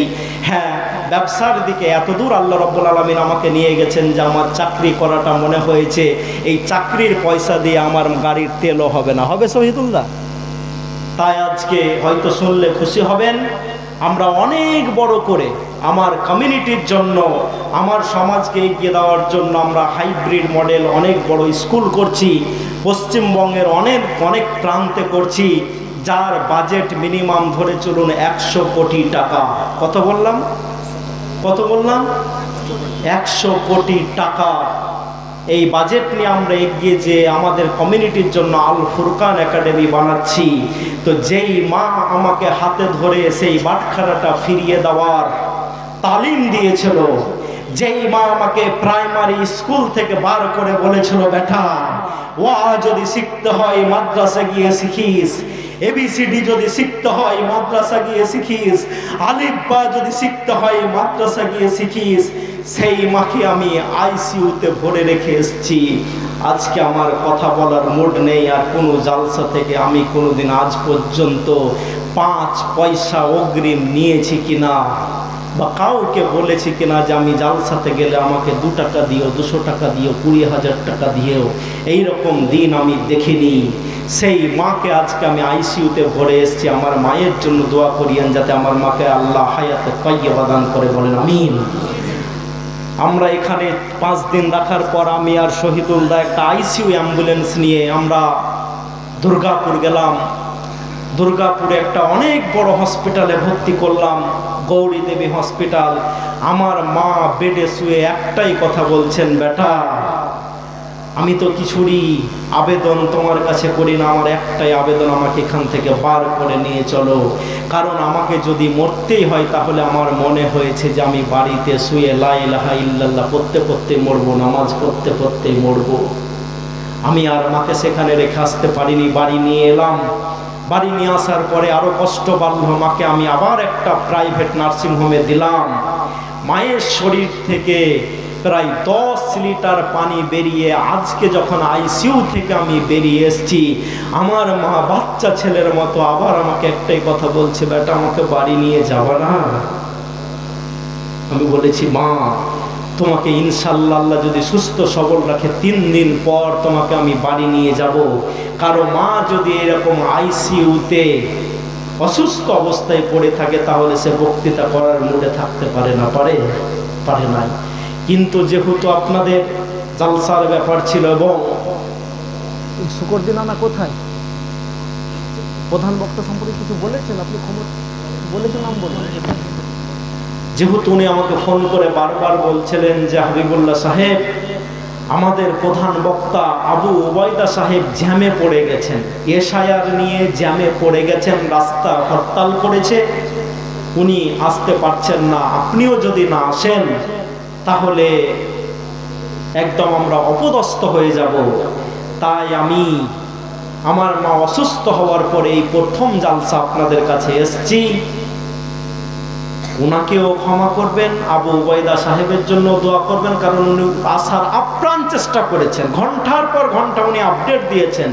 আর সর্বোপরি আমি আপনাদের সামনে কথা বলতে এসেছি। আমি তো আপনাদের ঘরের মানুষ, কদিন আগে তো এসেছিলাম কি ঈদগাহটা, মহাদেবনগর ঈদগাহে এসেছিলাম, সেদিন আপনাদেরকে অনেক কথা আমি শুনিয়েছি। আমি বলেছিলাম যে ইনশাল্লাহ এখানকার জালসাতে আপনাদেরকে কথা শোনাবো। দেখেছেন আমার হাতে কোনো নোটপত্রও নেই, কোনো ডকুমেন্টসও নেই। আমি পরের মাইকে এরকম কথা বলি না, বলতেও পারি না, কারণ আমি যেখানে বক্তৃতা করি আমার নিজের মাইক লাগিয়ে আমি বক্তৃতা করি। আজকে এই মাইকটাও আমাকে এখান থেকে নিয়ে বক্তৃতা করতে হচ্ছে। সবই সময়ের ব্যাপার, তাই আপনারা ক্ষমার চোখে দেখবেন।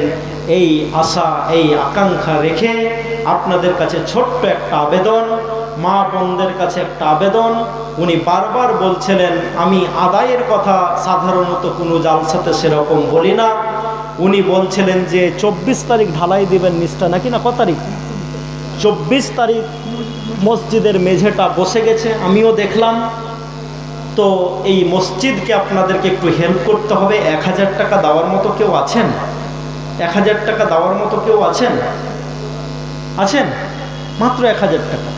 নামগুলো একটু চটচট করে লিখে নিন, নামগুলো ঝটঝট করে লিখে নিন। কি নাম আপনার?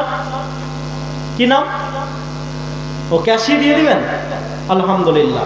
তো আমি বেশি চাইবো না আপনাদের কাছে, 1000 করে ঝটঝট করে। একটা লোক কদিন আগে বাবরি করব বললো, কি নাম? আমি নদিয়াতে জালসা করছি, বক্তৃতা করছি, আমাকে বলছেন যে হাবিবুল্লাহ সাহেব। আমি বললাম ইয়েস বলুন। বলে আপনি মোদিজির বিরুদ্ধে তো অনেক কথা বললেন, তো দিদির বিরুদ্ধে যে কিছু বলছেন না। আমি বললাম কি বলতে হবে বলুন। বললেন দিদি যে খালি মন্দিরের পর মন্দির করেই যাচ্ছে। আমি বললাম সরকারি পয়সাতে দিদিও যে মন্দির করছে, এই মন্দিরকে হাবিবুল্লাহ সাপোর্ট করেন, আপনারা করেন? করেন গো?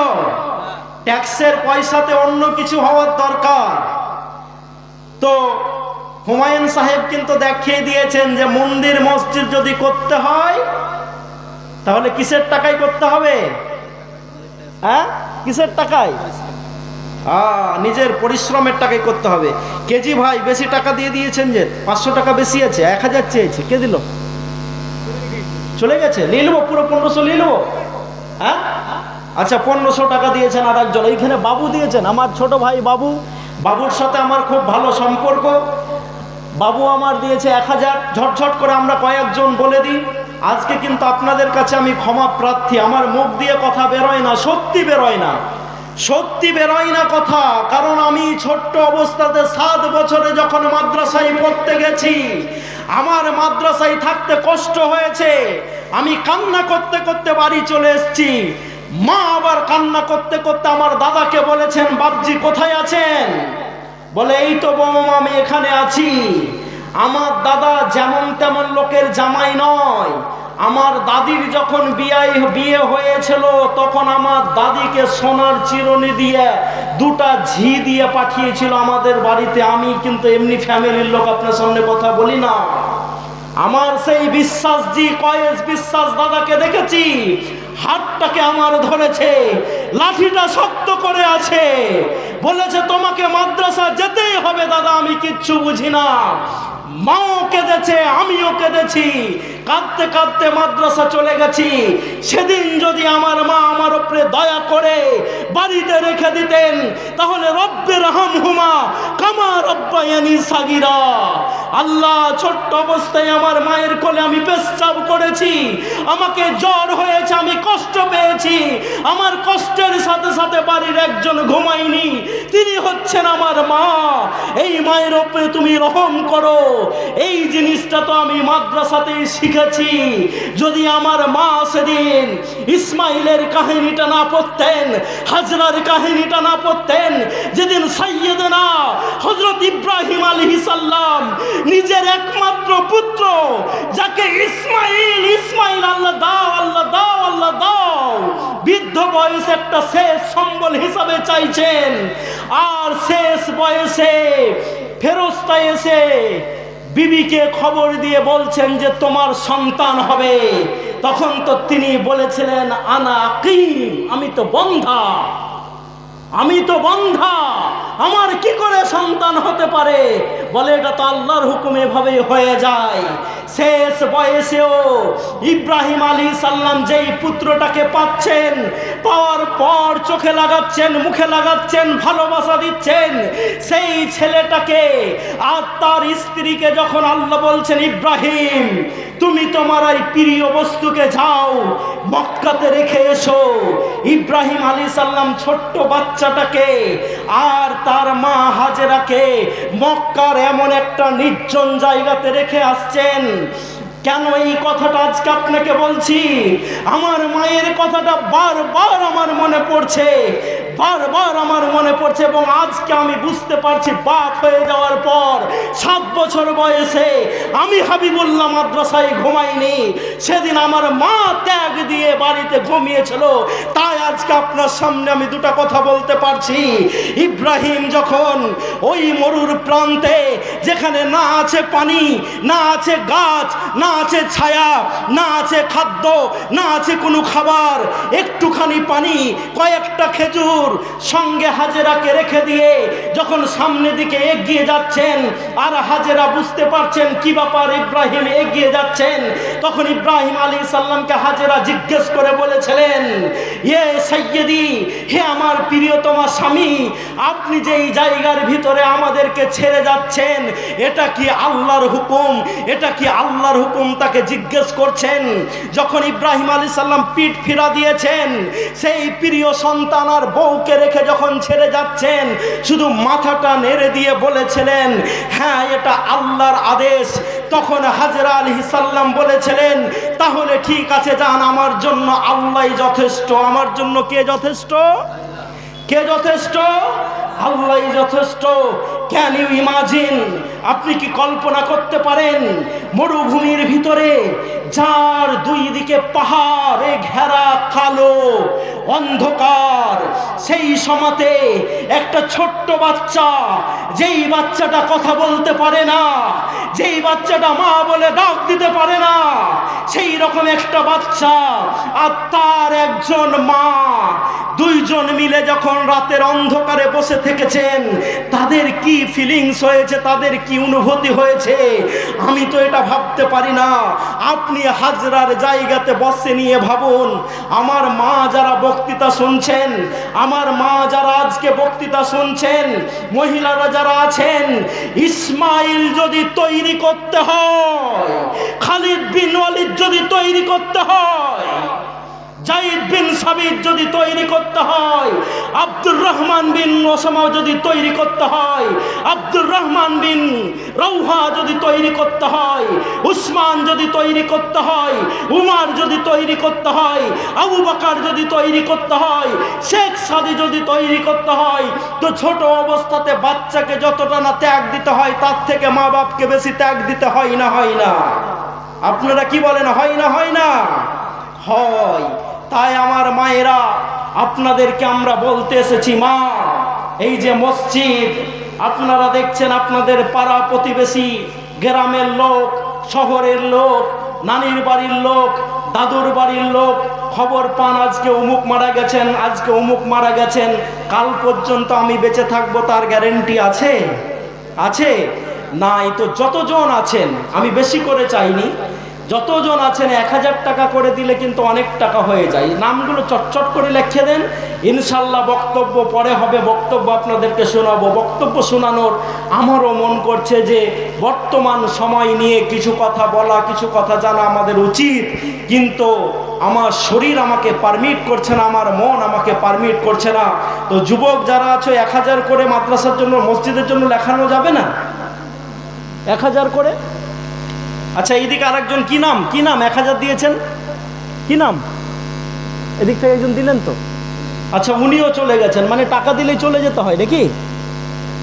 1000 করে, মাত্র 1000 লেখে দিন, পরে আপনারা দিয়ে দিন, কারণ এই টাকা মসজিদের কাজে লাগানো হবে। 1000 করে টাকা আপনাদের কাছে চাইছি। মহিলাদের দিকে কেউ গেছে কালেকশন করতে? যান না, পাঠান না, একটু চাদর ফাদর নিয়ে ঘুরুক না মহিলাদের দিকে।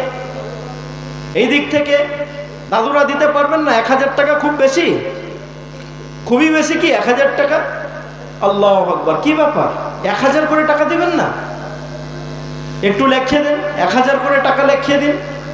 আজকে মাথা আপনি আমাকে দেখে হয়তো লুকাচ্ছেন, কাল কিয়ামতের মাঠে এই টাকাটাই যে আপনার লক্ষ কোটি টাকার কাজ দিবেন, এটা বলতে পারবেন?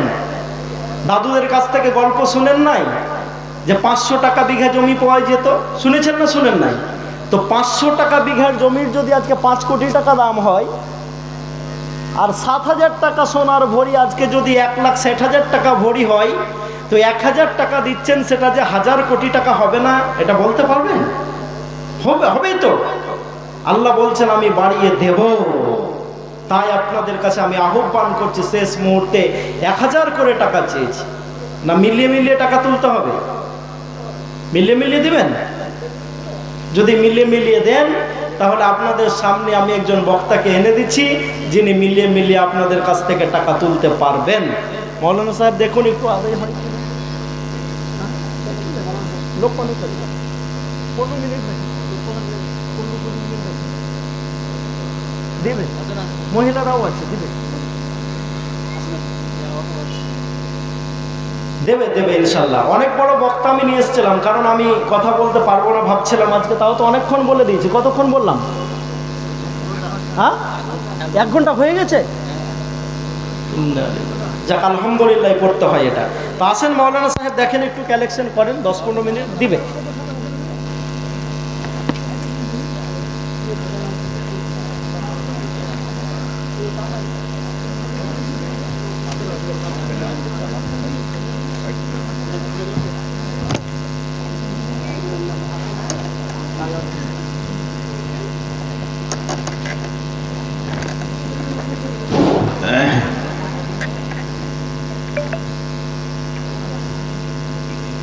আসসালামু আলাইকুম। আপনারা বসুন,